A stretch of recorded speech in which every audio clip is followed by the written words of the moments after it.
마음으로 기어든 햇살 조각 커피 향기에 묶인 시간들 숨을 고르듯 마음에 앉으면 오늘의 행복이 거기 있네요.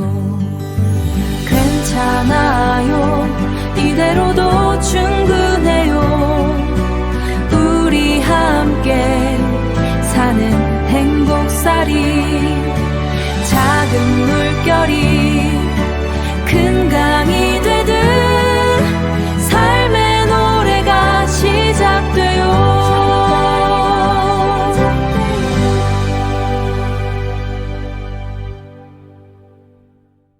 오늘 아침에 커피 주문하시면서 바리스타 분께 감사합니다 하고 짧게 인사 건네신 적 있으신가요?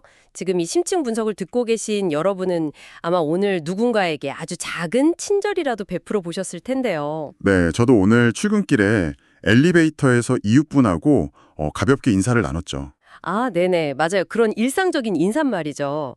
근데 그 짧은 인사 한마디가 여러분이 아침에 챙겨 드신 종합 비타민보다 생존이나 수명 연장에 더 직접적인 역할을 했다고 하면 믿으시겠습니까? 약간 과장처럼 들리실 수도 있겠지만 신경과학적으로 보면 아주 정확한 사실이거든요. 그렇죠. 우리가 보통 회로를 조립한다고 하면 뭐가 전선 연결하고 납땜하는 약간 기계적이고 차가운 이미지를 떠올리잖아요. 근데 이 무대를 우리의 뇌, 그중에서도 감정과 행복을 관장하는 영역으로 옮겨오면 이야기가 완전히 달라집니다. 네, 맞습니다. 저희가 지난 시간에 내면의 행복 회로를 만드는 첫 번째 여정을 시작했잖아요. 네네.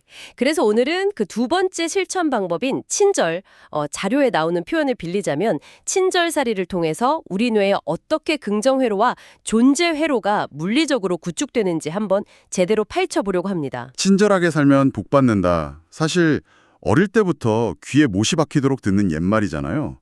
근데 이게 단순한 덕목이 아니라 엄청난 뇌과학적 통찰이었다는 걸 오늘 여가문화 연구소의 연구 자료들을 바탕으로 하나하나 해보여 볼 겁니다. 와, 복 받는다는 게 결국 뇌에 회로가 생긴다는 거였네요.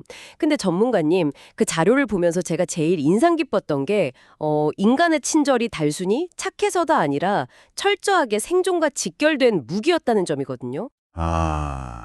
아주 중요한 포인트를 짚어주셨어요. 우리가 뇌에 어떻게 이 친절 회로가 생기는지 제대로 이해하려면 먼저 우리의 뇌가 대체 왜 이런 방식으로 진화했는지 그 근원부터 파고들어야 하거든요. 그러니까 애초에 우리 뇌가 설계된 궁극적인 목적은 생존이잖아요.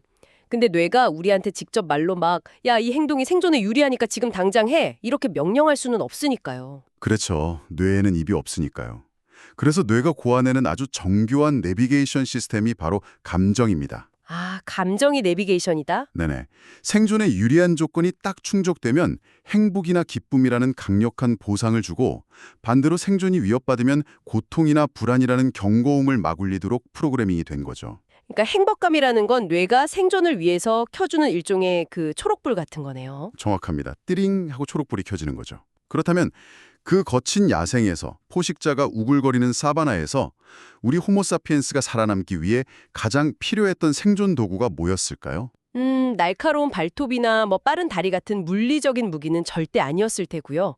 자료를 보니까 인류의 가장 강력한 무기는 바로 사회적 관계더라고요. 네, 맹수들살이에서 인간이라는 되게 연약한 개체가 살아남는 유일한 방법은 똘똘 뭉쳐서 무리를 짓고 협력하는 것뿐이었거든요. 아, 그래서 우리가 살면서 겪는 가장 끔찍한 고통이 막 인간관계에서 비롯된다는 그 연구 결과들이 진짜 흥미로웠어요. 이별이나 사별처럼 관계가 툭 끊어질 때 우리 뇌는 그걸 단순한 슬픔이 아니라 막 실제 살이 찢어지는 듯한 물리적 고통으로 느낀다면서요. 맞아요. 실제로 기능적 자기공력 영상, 그러니까 fMRI로 뇌를 딱 촬영해 보면요. 사회적 거절을 당했을 때 활성화되는 뇌 부위가 전 대상피질인데 이게 우리가 뜨거운 불에 대거나 칼에 베었을 때 반응하는 부위랑 정확하게 일치합니다. 와, 세상에 칼에 베이는 거랑 똑같다고요? 네, 뇌의 입장에서는 무리에서 쫓겨나서 혼자가 된다는 게 곧 죽음을 의미했으니까요. 반대로 누군가랑 막 깊은 유대감을 맺고 신뢰를 쌓으면 내 생존 확률이 극적으로 높아졌구나 판단하고 엄청난 양의 행복 호르몬을 막 쏟아내는 거죠. 아하, 그러니까 그 생존 본능이 수백만 년 동안 진화하면서 만들어낸 아주 고차원적인 사회화 전략이 바로 친절인 거군요. 그렇죠. 무리 안에서 갈등을 줄이고 끈끈한 네트워크를 유지하려면 누군가는 먼저 자기 자원이나 시간, 에너지를 내어주는 태도를 보여야 하잖아요. 친절은 결국 공동체라는 거대한 생존 기계를 굴러가게 하는 윤활유이자 접착제였던 겁니다. 야, 진화론적인 관점에서 보니까 친절과 나눔이라는 게 이기적인 개체들이 모여서 어떻게든 살아남으려고 만들어낸 진짜 전략의 최정점이네요. 타인을 존중하는 게 결국 내 안전망을 두껍게 만드는 길이라는 걸 우리 DNA가 알고 있다는 거잖아요. 네, 완벽하게 이해하셨습니다. 자, 그럼 이제 현미경 배율을 좀 높여서 뇌과학의 세계로 한번 들어가 볼까요? 좋습니다. 우리가 실제로 저 사람 돕고 싶다 이런 생각을 하고 그걸 친절한 행동으로 딱 옮기는 그 찰나의 순간에 우리 뇌 안에서는 대체 어떤 물리적이고 화학적인 반응이 일어나는 건가요? 자료에서는 도파민, 세로토닌, 옥시토신 이 세 가지를 엄청 강조하던데요. 네, 그 세 가지 신경 전달 물질이 뇌 안에서 만들어내는 화학적 시너지는 진짜 가히 폭발적입니다. 우리가 타인에게 친절을 딱 베푸는 순간 가장 먼저 쾌락과 보상의 호르몬인 도파민이 막 분비가 되거든요. 와, 도파민이요. 네네. 그러면서 이른바 헬퍼스 하이라는 강렬한 행복감을 유발해요. 달리기 선수가 느끼는 러너스 하이처럼 남을 돕는 것만으로도 뇌가 일종의 기분 좋은 도취 상태에 빠지는 거죠. 와, 돕기만 해도 뇌가 도취가 된다고요? 거기에 평온함이랑 안정감을 주는 세로토닌 수치도 쫙 올라가고요. 결정적으로 포옹 호르몬이라고 불리는 옥시토신이 막 대량으로 방출됩니다. 그 옥시토신이라는 여성 역할이 진짜 놀랍더라고요.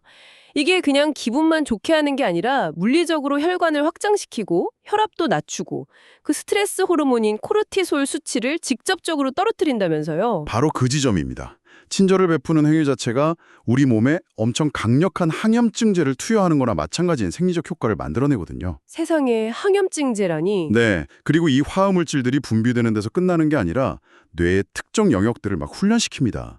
타인에 공감하는 전전두엽, 보상감을 느끼는 측좌핵, 감정을 조절하는 편도체가 동시에 불이 켜지면서 서로 긴밀하게 신호를 주고받아요. 아, 그래서 그 과정이 반복되면 뇌의 가소성 때문에 친절은 기분 좋은 일이다.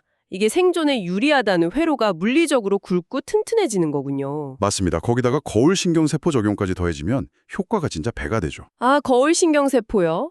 내가 베푼 친절 때문에 상대방이 막 환하게 웃는 걸 시각적으로 딱 보면 내 뇌가 그걸 마치 내가 직접 경험하는 것처럼 똑같이 반응한다는 거 맞죠? 네, 생물학적 동기화가 일어나는 셈이죠. 상대의 행복이 곧 나의 행복이 되는 겁니다. 이런 과정들이 다 합쳐져서 나타나는 현상이 자료에 나오는 feel good, do good 현상이에요. 기분이 좋을 때 선행도 더 잘하게 된다는 뜻이죠. 아, 친절한 행동이 기분 좋은 물질을 뿜어내고 그렇게 높아진 행복감이 세상을 긍정적으로 보게 만들어서 또 다른 친절로 이어지는 완벽한 선순환이네요. 뇌과학적으로 보면 정말 아름다운 구조죠. 근데 잠깐만요. 이야기를 여기까지 듣다 보니까 약간 근본적인 딜레마가 하나 탁 떠오르는데요. 지금 듣고 계신 여러분도 속으로 아마 비슷하게 생각하실지 모르겠어요. 어떤 딜레마죠? 만약에 우리가 친절을 베푸는 궁극적인 이유가 막 뇌에 도파민 분비시키고 코르티솔 수치 낮추려고 하는 거라면, 그러니까 내가 기분 좋아지려고 남을 돕는 거면 이거 되게 계산적인 건강한 이기주의 아닌가요? 아, 핵심을 찌르셨네요. 상대방을 뇌의 화학적 쾌락을 위한 도구로 이용하는 거 아니뇨. 약간 이런 삐딱한 생각도 들거든요. 진짜 순수한 이타주의가 존재하느냐, 이건 사실 철학계나 심리학계에서도 엄청 오래된 논쟁거리거든요. 도덕적 잣대로만 보면 그 순수성을 의심할 수도 있죠. 근데 자연의 법칙, 그러니까 진화의 관점에서 보면 이야기가 완전 다릅니다. 진화의 관점이요? 네, 진화는 도덕적 순수성 같은 거에는 아예 관심이 없어요. 오로지 작동하는 결과에만 관심이 있죠. 아, 결과적으로 생존이랑 번영에 유리하기만 하면 그만이라는 거군요. 쉽습니다. 만약 누군가를 돕는 행위가 나한테 막 뼈를 깎는 고통만 주고 뇌에서 아무 보상도 안 해줬다면 인류는 이기심만 가득해서 진작에 다 싸우다 멸종했을 거예요. 아하, 듣고 보니 그러네요. 이타적인 행동이 나를 진심으로 기분 좋게 만들고 그 개인의 기쁨이 다시 타인의 생존을 돕고 공동체를 번영하게 만드는 이 메커니즘. 자연은 이기심과 이타심의 경계 자체를 허물어버린 거예요. 가장 영리하고 완벽한 윈윈 시스템을 만든 거죠. 와, 내부 구조 자체가 나를 위한 일이 곧 너를 위한 일이 되도록, 너를 살리는 게 결국 나를 살리는 길이 되도록 프로그래밍 되어 있다는 거네요. 마더 테레사 수녀님이 가난한 사람이 있는 곳이라면 달이라도 가겠다 하셨던 것도 어쩌면 그 봉사가 주는 압도적인 긍정회로의 보상을 본능적으로 깨달으셨던 걸지도 모르겠어요. 실제로 자원봉사 주기적으로 하시는 분들이 평균 수명도 더 길고 우울증 발병률도 현저히 낮다는 수많은 역학조사 결과들이 그걸 증명하죠. 타인과 연결될 때 우리는 좁은 자아를 깨고 나와서 존재가 확장되는 걸 경험하거든요. 이게 궁극적인 존재회로의 완성입니다. 자, 왜 우리가 친절해야 하는지 그 생물학적인 이유는 진짜 뼛속 깊이 납득이 됐습니다. 근데 문제는 이 심오한 원리를 우리 이 팍팍한 일상에 어떻게 적용하느냐잖아요. 그렇죠. 실천이 중요하죠. 친절살이라고 하니까 막 당장 주말에 거창하게 어디 봉사활동 가야 할 것 같고 고액 기부해야 할 것 같은 압박감이 살짝 들거든요. 근데 자료를 보니까 돈 한 푼 안 들이고 당장 실천할 수 있는 구체적인 지침들이 있더라고요. 그 무제지시라는 개념이요. 네, 불교의 오랜 지혜인데 재물 없이 베푸는 7가지 친절이라는 뜻이죠. 현대 뇌과학 관점으로 봐도 일상에서 도파민이랑 옥시토신 끌어내기에 아주 완벽한 매뉴얼입니다. 돈 없어도 시선, 표정, 말만으로 충분히 연결될 수 있다는 걸 보여주거든요. 1번부터 7번까지 막 딱딱하게 외우기보다는 당장 내일 아침 출근길 상황에 한번 대입을 해볼까요? 지금 이 방송 들으시면서 콩나물 시루 같은 아침 지하철에 서 있다고 한번 상상을 해보세요. 다들 고개 푹 숙이고 스마트폰만 보고 있겠죠. 맞아요. 완전 외부랑 단절되어 있죠. 이때 스마트폰에서 잠시 눈을 떼고 주변을 한번 둘러보는 거. 누군가한테 호의를 담은 따뜻한 시선을 보내는 거. 이게 바로 눈으로 베푸는 친절인 안시인 거네요. 네, 그렇게 시선을 두다 보면 무거운 짐 들고 쩔쩔매는 분이나 몸 불편한 어르신을 발견하게 되잖아요. 여기서 도와드리고 싶다 하고 마음을 여는 심씨가 발동하는 거고요. 아, 마음으로 베푸는 심시요. 네, 그리고 그 마음이 그냥 뇌에만 머무는 게 아니라 기꺼이 자리를 양보하는 좌시나 짐을 같이 들어주는 신씨 같은 물리적 행동으로 딱 이어질 때 그때 비로소 뇌 보상회로에 스파크가 튀는 겁니다. 아, 생각이 행동으로 이어져야 한다는 게 핵심이네요. 속으로만 저분 힘들어 보이는데 비켜드릴까 하다가 다시 스마트폰 보면 뇌는 아무 보상도 안 주는 거잖아요. 맞습니다. 행동이 없으면 회로도 안 생기죠. 그 생각이 여기 앉으세요 하는 따뜻한 말, 즉 언시랑 결합돼서 행동으로 뻗어나가야 화학물질 폭격이 일어나는 거군요. 거기다 굳이 상대가 말하기 전에 미리 상황 헤아려서 돕는 찰시까지 하면 공감 능력이 진짜 최고조에 달하겠네요. 네, 근데 이 모든 거창해 보이는 친절의 가장 쉽고 직관적인 첫 단초는 결국 먼저 다가가서 인사하기입니다. 출근길에 엘리베이터에서 마주치는 분들한테 눈 맞추고 환하게 인사하는 거. 그 찰나의 연결이 하루 감정의 궤도를 완전히 긍정적으로 틀어버려요. 내가 웃으면서 인사할 때마다 내 뇌에 합법적인 마약이 쏟아진다. 약간 이렇게 생각하면 진짜 매일 당장 인사하고 싶어질 것 같아요. 근데 이렇게 한 번 기분 좋게 끝나는 일회성 이벤트로는 뇌 회로가 완전히 바뀌진 않을 거 아니에요. 습관으로 굳히려면 어떻게 해야 하죠? 뇌가 신경망을 조립하려면 반복이 생명이거든요. 아주 작은 거라도 매일 규칙적으로 빈도를 높이는 게 중요해요. 근데 여기서 주의할 점이 바로 쾌락 적응이라는 뇌의 아주 교활한 특성입니다. 쾌락 적응이요? 아무리 좋은 자극도 계속 반복되면 뇌가 익숙해져서 더 이상 큰 기쁨을 못 느낀다는 그거 말씀하시는 거죠? 네, 맞아요. 뇌는 에너지 효율을 극대화하려고 익숙한 자극엔 반응을 줄이거든요. 친절도 그냥 기계적인 루틴이 되면 도파민 분비가 줄어들고 흥미를 잃어버리죠. 이거 완전 헬스장에서 운동할 때랑 똑같네요. 매일 똑같은 무게로 똑같은 근육만 쓰면 정체기가 오잖아요. 그럴 땐 운동 루틴을 싹 바꿔서 근육에 신선한 충격, 그러니까 근육 혼란을 줘야 하는데 우리 뇌회로도 마찬가지라는 거군요. 야, 아주 완벽한 비유입니다. 뇌의 행복 회로에도 근육 혼란이 필요해요. 그래서 친절을 베풀 때도 의무감으로 뻔하게 하기보다는 대상을 좀 바꿔보거나 새로운 나눔을 시도하는 변주가 필수적이에요. 평소엔 직장 동료한테 잘했다면 주말엔 가족이랑 유기견 봉사를 간다든지 하는 낯선 자극이 필요한 거죠. 뇌가 지루할 틈을 주지 말고 다채로운 친절로 계속 서프라이즈를 해줘라. 우와, 이거 진짜 꿀팁이네요. 근데 전문가님, 자료 후반부 보니까 이렇게 좋은 친절도 방향 잘못 잡으면 독이 된다는 강력한 경고가 있더라고요. 해로운 친절이라는데 남 돕는 게 나한테 해로울 수 있다는 게 약간 선뜻 이해가 안 가거든요. 앞서 진화가 이타심을 생존 도구로 만들었다고 했잖아요.